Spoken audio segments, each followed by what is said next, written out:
हुए मैट को दीवार पर कुछ अजीब सी चीज दिखाई देती है, जिसे क्लियर देखने के लिए वो वॉलपेपर को फाड़ देता है। वहाँ उसे अजीब से की होल वाला एक बड़ा सा दरवाजा दिखाई देता है। उस दरवाजे को खोलने के लिए वो उस कबाड़ में से उस दरवाजे की चाबी ढूंढने लगता है और जैसे ही वो चाबी उसे मिलती है वो दरवाजा खोलने के लिए उसे की होल में डालता है और केट को आवाज देकर बुलाता है। फिर वो दोनों साथ मिलकर दरवाजा खोलते हैं। तभी हॉल की तरफ जाने वाले रास्ते की सारी लाइटें अचानक टिमटिमाने लगती हैं और इस प्रॉब्लम को दूर करने के लिए मैट पावर कंपनी को फोन करता है। वहीं केट को उस रूम में कुछ अजीब सा डर महसूस होता है, इसलिए वो भी मैट के पीछे चली जाती है। अगले दिन उनकी लाइट की प्रॉब्लम को ठीक करने के लिए पावर कंपनी से एक ऑपरेटर आता है। उसे ये देखकर हैरानी होती है कि बेसमेंट के सारे वायर्स कुछ अजीब तरीके से एक दूसरे से जुड़े हुए थे और देखने में बहुत पुराने जमाने के लग रहे थे। जब मैट उस ऑपरेटर को लाइट ठीक करने के लिए कहता है तब ऑपरेटर उससे कहता है कि उसने आज तक इस तरह की चीजें पहले कभी नहीं देखी। वहाँ से जाने से पहले वो ऑपरेटर मैट को बताता है कि उस घर के पहले मालिक का मर्डर उसी घर में हुआ था। ये शॉकिंग न्यूज सुनकर मैट इस घर के बारे में रिसर्च करना शुरू कर देता है। एक पुराने न्यूज आर्टिकल को पढ़कर मैट को पता चलता है कि मरने वाले कपल का नाम पॉल और मैडलिन शेफर था, जबकि सस्पेक्ट की पहचान नहीं हो पाई थी और उसे जॉन नाम से पुकारा जाता था। मैट एक आर्टिस्ट था, इसलिए वो अपने स्केच पैड पर जॉन की तस्वीर बनाने की कोशिश करता है। थोड़ी देर बाद वो आराम करने के लिए मिस्टीरियस रूम में जाता है और वहाँ बैठकर एक बोतल शराब की पीकर खत्म कर देता है। लेकिन यहाँ पर उसे एक और बोतल शराब पीने की इच्छा होती है कि तभी लाइट्स टिमटिमाने लगती है और अचानक शराब की एक और बोतल उसके सामने हाजिर हो जाती है, जिसे देखकर मैट हैरान हो गया था। उस बोतल को अच्छी तरह देखने के बाद वो इस नतीजे पर पहुंचता है कि ये रूम किसी भी इच्छा को पूरी कर सकता है। दूसरी साइड लिविंग रूम की लाइट्स के टिमटिमाने की आवाज से केट की नींद टूट गई थी। वो मैट को अपने पास न देखकर उसे ढूंढने के लिए ऊपर की तरफ जाती है। वहाँ जाकर वो देखती है कि पूरा रूम नई चीजों से भरा हुआ है और उन सब के बीच मैट बहुत ही खुश दिखाई दे रहा था। वो कैट को वैन गॉग की कीमती पेंटिंग दिखाते हुए बताता है कि उस रूम में किसी भी विश को पूरा करने की ताकत है। केट इसे मैट का कोई मजाक समझकर हंसी में उड़ा देती है, पर अपने हस्बैंड की गंभीरता को देखकर वो इसे चेक करने के लिए $1000 की विश करती है। केट के मांगे हुए पैसों को मैट पूरे रूम में ढूंढता है और वो पैसे उसे मिल जाते हैं। फिर भी केट को पूरी तरह विश्वास नहीं होता है और वो दोबारा $1 मिलियन की विश करती है। पहले की तरह इस बार भी उन्हें तुरंत $1 मिलियन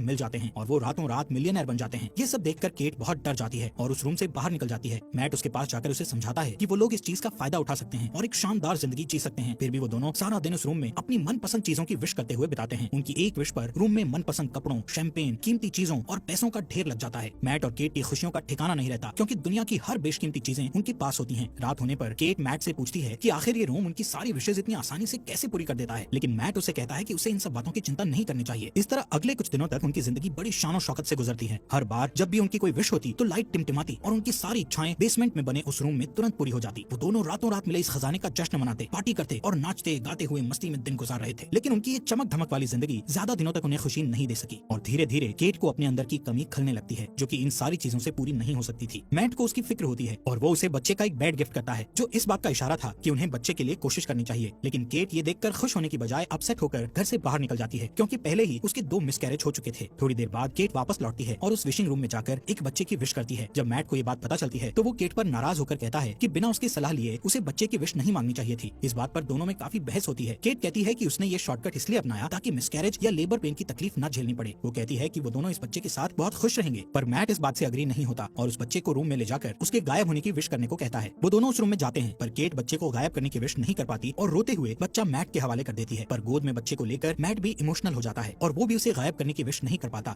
और बच्चे को वापस केट की गोद में डाल देता है। आखिरकार दोनों बच्चे को अपने पास रखने के लिए राजी हो जाते हैं और इस तरह दोनों रातों रात पेरेंट्स बन जाते हैं। सीन शिफ्ट होता है और हम देखते हैं कि मैट की नजर अपने अधूरे ड्राइंग पर पड़ती है, जिसमें वो जॉन का चेहरा बना रहा था। उसे देखकर वो फिर से अपने रिसर्च में लग जाता है और उसे पता चलता है कि वो सस्पेक्ट मर्डरर अभी भी जिंदा है और किसी साइकेट्रिक हॉस्पिटल में मौजूद है। एक दूसरे न्यूज आर्टिकल के मुताबिक जॉन का कहना था कि उससे ये मर्डर उस रूम ने ही करवाया था। ये जानने के तुरंत बाद ही मैट जॉन से मिलने के लिए निकल पड़ता है ताकि उससे उस रूम के बारे में और ज्यादा जानकारी हासिल कर सके। हॉस्पिटल पहुंचने पर नर्स उसे वार्न करती है कि लास्ट 45 सालों में न्यूज रिपोर्टर्स के अलावा कोई भी जॉन से मिलने नहीं आया। ये सुनकर मैट खुद को भी एक रिपोर्टर के रूप में पेश करता है। आखिरकार बूढ़े हो चुके जॉन के साथ मैट की फेस टू फेस मुलाकात होती है और वो उससे उस घर और खासकर उस मिस्टीरियस रूम के बारे में पूछने लगता है। चेहरे पर एक शैतानी मुस्कुराहट के साथ जॉन उसे बताता है कि वो इस पल का बरसों से इंतजार कर रहा था। जब मैट उससे शेफर को मारने की वजह पूछता है तब वो कहता है कि इसके अलावा उसके पास और कोई चारा नहीं था। फिर बात को बदलते हुए वो मैट को जितनी जल्दी हो सके उस घर को छोड़ देने के लिए कहता है और कहता है कि जिस इंसान की इच्छाएं पूरी नहीं होती उससे ज्यादा खतरनाक वो इंसान होता है जिसकी सारी इच्छाएं पूरी हो जाती हैं। इसके बाद मैट घर लौटते वक्त एक गैस स्टेशन पर गैस डलवाने के लिए रुकता है, पर जैसे ही वो अपने वॉलेट से पैसे निकालता है तो देखता है कि उसके सारे पैसे डस्ट बन जाते हैं। ये देखकर वो तुरंत घर पहुंचता है और इस बात को कंफर्म करने के लिए उस रूम में रखे सारे पैसों को बाहर फेंक देता है। साथ ही वैन गॉग की उस पेंटिंग को भी दरवाजे के बाहर रख देता है। फिर उन सारी चीजों को डस्ट में बदलते हुए देखकर वो समझ जाता है कि वो लोग उस रूम से मिली किसी भी चीज को घर के बाहर नहीं ले जा सकते, नहीं तो वो सारी चीजें डस्ट में बदल जाएंगी। मैट गुस्से में दीवार को तोड़ देता है ताकि रूम की मिस्ट्री को जान सके, पर उसके अंदर उसे उलझी हुई वायर्स के सिवा कुछ नहीं दिखाई देता। उन वायर्स को ट्रैक करना मैट के लिए नामुमकिन था। फिर वो दीवार पर लगे कुछ वॉलपेपर्स को फाड़ता है तो उसे वहाँ उस घर का मैप दिखाई देता है, जिसमें उसे सारे वायर्स के कनेक्शन की जानकारी मिलती है। इसी बीच केट बच्चे को को गोद में लिए बाहर की तरफ चली जाती है, पर मैट उसे ये कहकर रोक देता है कि बच्चे को बाहर ले जाना सेफ नहीं है। वो उसे असल वजह नहीं बता पाता। कुछ दिनों बाद एक दिन बच्चा किसी दर्द की वजह से जोर जोर से रोने लगता है और केट से नहीं संभलता। तब मैट उसकी हेल्प करने के लिए बच्चे को गोद में ले लेता है और उसे चुप कराने के लिए बाहर निकल जाता है। पर कुछ ही सेकंड्स में वो बच्चा बड़ा होने लगता है और जब वो लोग वापस घर में घुसते हैं तो देखते हैं कि वो एक बड़ा बच्चा बन चुका था। उस रात मैट केट को बताता है कि वो रोम उनकी हर विश को पूरी कर सकता है, पर वो उसकी दी हुई चीजों को घर से बाहर नहीं निकाल सकते, वरना वो चीजें पुरानी होकर डस्ट में बदल जाएंगी। ये सुनकर केट को बहुत दुख होता है और वो कहती है कि उनका बच्चा कोई सामान नहीं है जिसे वो लोग बाहर नहीं ले जा सकते। उसे अपने बच्चे से बहुत लगाव होता है। वो उसे अपना बेटा ही मानती है और उसका नाम शेन रखती है। अगले कुछ दिनों तक केट शेन को घर पर ही पढ़ाती है और उसे समझाती है कि वो घर के बाहर नहीं जा सकता क्योंकि बाहर डेंजरस जर्म्स हैं जो उसे नुकसान पहुंचा सकते हैं। एक दिन जब केट उसे पढ़ा रही होती है तो वो बाहर जाने की जिद करने लगता है। वो कहता है कि उसने जिंदगी में एक बार भी घर के बाहर कदम नहीं रखा। उसे घर के अंदर सिर्फ दीवारें देखना अच्छा नहीं लगता था, लेकिन केट उसकी सेफ्टी के लिए उसे बाहर नहीं जाने दे सकती थी। इसलिए वो हर बार घर के अंदर आते और घर से बाहर जाते समय दरवाजे पर ताला लगा दिया करती थी ताकि शेन गलती से बाहर कदम ना रख सके। एक दिन उसे मैट का ऑर्डर दिया हुआ एक पैकेज मिलता है तो वो उसे लाकर मैट को दे देती है, पर गलती से फ्रंट डोर लॉक करना भूल जाती है। मैट को पार्सल के अंदर एक ब्रांड न्यू गन मिलती है जिसे वो संभाल कर रख देता है। इस बीच केट पियानो बजाने में बिजी हो जाती है और मौके का फायदा उठाकर शेन चुपके से फ्रंट डोर की तरफ बढ़ता है। वो बाहर की दुनिया देखने के लिए बहुत एक्साइटेड था, इसलिए अपने हाथ को दरवाजे से बाहर निकालकर ताजी हवा को महसूस करता है कि तभी केट की नजर उस पर पड़ती है। वो दौड़कर उसके पास जाती है और अपने बेटे को गले लगा लेती है। उसे सही सलामत देखकर केट को राहत मिलती है। फिर मैट और केट दोनों मिलकर शेन को बाहर जाने से रोकने के लिए पूरे घर की खिड़कियों में लकड़ी के तख्ते लगा देते हैं। उस रात केट की नींद खुलती है तो वो देखती है कि शेन उसकी बेड के पास खड़ा है और वो उससे उसके पास सोने की परमिशन मांगता है। फिर शेन उससे कहता है कि वो हमेशा उसके साथ रहना चाहता है, जिसे सुनकर वो प्यार से उसे अपने गले लगा लेती है। शेन को उसकी बातों से तसल्ली नहीं मिलती और वो कुछ सोचने लगता है। फिर हम देखते हैं कि अगले कुछ दिन मैट अपने गन से शूटिंग की प्रैक्टिस करता रहता है। एक दिन जब वो प्रैक्टिस के बाद घर आता है तो देखता है कि शेन अपने आर्ट स्टूडियो के अंदर स्नो ग्लोब बनाकर खेल रहा है। वो शेन को सख्ती से गेम छोड़कर जाने के लिए कहता है। उसकी डांट सुनकर शेन के हाथ से स्नो ग्लोब गिरकर टूट जाता है। दरअसल मैट ने अभी तक शेन को अपना बेटा नहीं माना था, इसलिए वो उसके साथ बेरुखी से बात करता था। इधर ग्लोब टूटने की आवाज सुनकर केट तुरंत वहाँ पहुँचती है और अपने बेटे के साथ बाप जैसा बिहेव नहीं करने के लिए मैट से बहस करने लगती है। उस रात घर के अंदर चारों तरफ चक्कर लगाते हुए शेन को एक मैप मिलता है जिसे फॉलो करके वो बेसमेंट में पहुंच जाता है जहां उलझी हुई वायर्स के बीच मेन पावर सोर्स था। उन सब से गुजरते हुए वो आखिर उस रूम तक पहुंच जाता है। रात भर पूरे घर में लाइट्स टिमटिमाती रहती है, पर मैट और केट नींद में होने के कारण कुछ नोटिस नहीं कर पाते। अगली सुबह जब मैट की नींद खुलती है तो उसे अपने बगल में एक नया स्नो ग्लोब पड़ा दिखाई देता है और इसके साथ ही टूटा हुआ ग्लोब कुछ दूरी पर रखा हुआ मिलता है। उसी वक्त लाइट्स को टिमटिमाते देखकर वो समझ जाता है कि क्या हो रहा है और तुरंत अपनी वाइफ को जगाता है। दोनों रूम की तरफ भागते हैं और वहाँ जाकर हैरान रह जाते हैं। शेन ने विश करके रूम के अंदर ही एक बड़ा सा आउटडोर एरिया क्रिएट कर लिया था। अब वहाँ रूम की बंद छत और दीवारों की जगह खुला आसमान और एक बहुत बड़ा फॉरेस्ट था जहाँ शेन स्नोमैन बनाने में बिजी था। केट अपने बेटे की बनाई हुई शानदार दुनिया को देखकर खुशी से इमोशनल हो जाती है और उसके साथ खेलने लगती है, जबकि मैट को बहुत गुस्सा आता है और वो उसे हाथ पकड़कर वापस घर के अंदर ले आता है। इस घटना से दोनों के बीच शेन को रूम में जाने और खेलने देने की बात पर बहस होने लगती है। मैट कहता है कि ये खतरनाक हो सकता है, पर केट को ऐसा नहीं लगता। उनकी बहस चलती रहती है कि तभी फोन की घंटी बजती है और परमिशन नहीं होने के बावजूद शेन फोन उठा लेता है, पर जल्दी ही मैट उससे फोन छीनकर खुद बात करने लगता है। दूसरी तरफ जॉन की आवाज सुनकर उसे हैरानी होती है। शेन से बात करके जॉन को पता चल चुका था कि उन लोगों ने एक बच्चे की विश की थी। उधर किचन में रखे एक दूसरे फोन से केट उन दोनों की सारी बातें चुपके से सुन लेती है। जॉन उससे कहता है कि शेन को बाहर की दुनिया में आजादी से घूमने देने के लिए उसे केट की जिंदगी की कुर्बानी देनी पड़ेगी, यानी जब केट मर जाएगी तो शेन पूरी तरह से आजाद हो जाएगा और एक नॉर्मल इंसान की तरह जी सकेगा। फिर उसकी उम्र भी नॉर्मल इंसान की तरह ही बढ़ेगी। वो मैट को ये राज भी बताता है कि वो भी रोम का ही दिया हुआ एक बच्चा था। तब उसकी माँ ने उसके बाप को मार डाला था और उसे बड़ा करके खुद को मारने के लिए कहा था ताकि उसका बेटा आजाद हो सके। फिर वो मैट से कहता है कि उसके पास दो ऑप्शंस हैं, या तो वो केट को मारकर शेन को बचा सकता है या फिर शेन को मारकर केट को बचा सकता है। ये सारी बातें सुनकर केट को बहुत दुख होता है और वो घर छोड़कर चली जाती है, जिससे मैट को उसकी फिक्र होने लगती है। केट खुद को मारने के लिए अपनी कार का एक्सीडेंट करना चाहती थी, पर वो ऐसा नहीं कर पाती। इधर घर पर शेन के साथ मैट का बिहेवियर पागलों जैसा हो जाता है और वो उसकी सारी चीजें फेंक देता है, यहाँ तक कि उसका स्टूडियो तक तहस नहस कर डालता है। फिर थोड़ी देर बाद वो शेन के लिए डिनर तैयार करता है, जो कि कुछ दूर रखे डाइनिंग टेबल पर बैठा होता है। शेन उससे ढेर सारे सवाल पूछने लगता है, जिससे चिढ़कर वो शेन को बता देता है कि वो उनका असली बेटा नहीं है और ना ही उसके कोई पेरेंट्स हैं। इतना ही नहीं, वो गुस्से में आकर शेन को फ्रंट डोर से बाहर निकाल देता है, पर शेन डरकर वापस ऊपर चला जाता है। कुछ ही देर में मैट को अपनी गलती का एहसास होता है और वो शेन के रूम में जाकर उससे माफी मांगने लगता है। फिर शेन उसे स्टोरी पढ़कर सुनाने को कहता है और सारी रात वो दोनों साथ में सोते हैं। जब केट वापस घर लौटती है तो उन दोनों को एक साथ सोते देखकर उसे बहुत अच्छा लगता है। उस रात मैट और केट दोनों इंटीमेसी में बिजी होते हैं कि शेन चुप कर उन्हें देख लेता है। फिर वो उनके सोने का इंतजार करता है और जैसे ही वो सोते हैं शेन चुपके से फ्रंट डोर की चाबी चुरा लेता है। अगले दिन सुबह मैट और केट फ्रंट डोर को खुला देखकर समझ जाते हैं कि शेन बाहर गया होगा। तभी घर के एक अलग हिस्से में शेन को देखकर दोनों हैरान हो जाते हैं, क्योंकि शेन अब जवान हो चुका था, लेकिन उसका दिमाग अभी भी बच्चों जैसा था। वो अपने पेरेंट्स की तरफ गन पॉइंट करके उन्हें धमकाता है तो केट उसे समझाने की कोशिश करती है। इसी बीच मैट शेन के ऊपर कूद पड़ता है और दोनों में फाइट होने लगती है। उधर केट उनकी लड़ाई की वजह से जमीन पर गिरकर बेहोश हो जाती है। कुछ देर बाद मैट उसे जगाते हुए बताता है कि शेन को गलती से गोली लगने के कारण वो मर गया। इस खबर से दुखी होकर केट रोते हुए घर से बाहर निकल जाती है। मैट उसे तसल्ली देकर वापस घर में ले आता है, जहाँ अभी भी वो उदास रहती है। उधर दूसरे रूम में जहाँ उनकी फाइट हुई थी, असली मैट होश में आ जाता है और पूरे घर में अपनी वाइफ की तलाश करता है कि तभी लाइट्स को फिर से टिमटिमाते देखकर वो डरते हुए उस रूम की तरफ जाता है। उसे पूरा यकीन था कि केट और उसकी शक्ल में शेन अंदर ही होगा। इधर केट को बिल्कुल भी खबर नहीं थी कि उसके साथ बैठा हुआ आदमी मैट नहीं शेन है, पर जल्दी ही उसे शेन के आइस खाने की हैबिट से पता चल जाता है कि वो मैट नहीं बल्कि उसकी शक्ल में शेन है। उधर असली मैट अंदर जाने के लिए पूरी ताकत लगाकर दीवार को तोड़ने की कोशिश करता है। आखिर सारे वायर्स को पार करके वो उस रूम तक पहुंच जाता है, जो कि अब एक जंगल था जहाँ ढेर सारे ऊंचे ऊंचे पेड़ थे। वहाँ जाकर मैट को पता चलता है कि शेन ने रूम का यूज करके उस जगह को काफी बड़ा कर लिया था और वहाँ उन्हीं के जैसा एक डुप्लीकेट घर भी बना लिया था। वो ये भी समझ चुका था कि शेन ने उसका रूप केट को किडनैप करके उस डुप्लीकेट घर में रखने और अकेले में उसके साथ फिजिकल होने के लिए किया था। ये ख्याल आते ही अपनी बीवी को वापस पाने के लिए मैट उस जंगल में दौड़ते हुए फाइनली उस डुप्लीकेट घर के अंदर पहुंच जाता है, जहां शेन केट के साथ जबरदस्ती करने की कोशिश कर रहा होता है। मैट को अंदर आते देखकर शेन फिर से लड़ाई के लिए तैयार हो जाता है। इधर मौका पाकर केट उठकर भागने ही वाली होती है कि हॉलवे में दो मैट को लड़ते हुए देखकर वो ठिठक जाती है। दोनों में इतनी समानता थी कि वो असली और नकली के बीच पहचान नहीं कर पाती। अचानक एक मैट उसके हाथ को पकड़ लेता है, पर वो उसे धक्का देकर खुद को छुड़ा लेती है और शेन का नाम पुकारती है। वो अपना नाम सुनकर उसकी तरफ देखता है, पर उसके धक्के से गिरकर बेहोश हो जाता है। जमीन पर गिरते ही वो अपने असली रूप में आ जाता है। इधर मैट और केट रूम से बाहर निकलने की कोशिश करते हैं, पर निकल नहीं पाते क्योंकि शेन ने रूम से उनके उसी घर में फंसे रहने की विश मांगी हुई थी। लाख कोशिशों के बाद भी जब वो लोग घर से नहीं निकल पाते तो मैट रुक जाता है और वहाँ से निकलने के लिए कोई उपाय सोचने लगता है कि अचानक फिर से वहाँ शेन आ जाता है और मैट को चाकू घोंपकर मार डालता है। फिर वो केट को समझाने की कोशिश करता है, पर तभी उसे एहसास होता है कि वो दरअसल उनके क्लोन थे, जबकि असली मैट और केट दौड़कर रूम के बाहर जंगल की तरफ भागते हैं और उन्हें पकड़ने के लिए शेन भी उनके पीछे भागता है। मैट और केट के चकमा देने की वजह से वो और भी ज्यादा गुस्से में होता है। असली घर में पहुंचते ही शेन मैट पर अटैक कर देता है, पर मैट उसे अपने साथ खींचकर घर के बाहर ले आता है। अपनी जान को खतरे में देखकर शेन वापस दरवाजे की तरफ भागता है, पर उसके अंदर घुसने से पहले ही केट दरवाजा बंद कर लेती है। शेन मम्मी कहकर उसको पुकारता है और केट घर के अंदर से उसे बूढ़ा होते हुए देखती रहती है। धीरे धीरे उसकी बॉडी गलने लगती है और अंत में वो डस्ट में बदल जाता है। उसकी गलतियों के बावजूद केट उसकी मिट्टी को हाथ में लेकर बहुत रोती है, क्योंकि उसने उसे अपना बेटा मानकर काफी समय उसके साथ बिताया था। फिर मैट उसके पास आता है और दोनों एक दूसरे को गले लगाकर अपना दर्द कम करने की कोशिश करते हैं। फिर सीन शिफ्ट होता है और हम देखते हैं कि 1 महीने बाद वो एक छोटे से घर में सेटल हो जाते हैं और सुकून से रहने लगते हैं। पर थोड़े ही दिनों बाद केट डरते हुए अपना प्रेगनेंसी टेस्ट करती है और रिपोर्ट पॉजिटिव आती है। वो बहुत उलझन में दिखाई देती है क्योंकि उसे पता नहीं होता कि वो बच्चा मैट या शेन में से किसका है। हालात पहले से बेहतर होने के बावजूद उसे लगता है कि वो अभी भी उस रूम में है, क्योंकि लाइट्स फिर से टिमटिमाने लगी थी। इस स्टोरी में हमें दिखाया जाता है कि मैट और केट रूम की दी हुई दौलत के नशे में पूरी तरह से अंधे हो जाते हैं। विशेष पूरी करने की जादुई शक्ति के मिलने से वो अपनी ख्वाहिशों के मामले में कुछ ज्यादा ही लापरवाह हो जाते हैं। यहाँ तक कि कई मिसकैरेज होने के बाद भी वो रूम से रेडीमेड बच्चे तक की ख्वाहिश कर बैठते हैं। उनके नए अपार्टमेंट में लाइट्स के टिमटिमाने से ये कंफ्यूजन बना रहता है कि या तो वो अभी तक उस मिस्टीरियस रूम में है या बिल्डिंग के कंस्ट्रक्शन में कोई गड़बड़ी है। ठीक उसी तरह केट की प्रेगनेंसी भी एक कंफ्यूजन रहती है कि वो बच्चा मैट या शेन में से किसका है, क्योंकि उस घटना से 1 दिन पहले मैट और केट के बीच इंटीमेसी होती है और उस डुप्लीकेट घर में शेन भी उसे सेक्सुअली असॉल्ट कर चुका होता है। इस तरह ये कहानी न सिर्फ विश पूरा करने वाले रूम के इर्द गिर्द घूमती है, बल्कि ये सवाल भी छोड़ जाती है कि आखिर केट के पेट में पलने वाले बच्चे का बाप कौन है।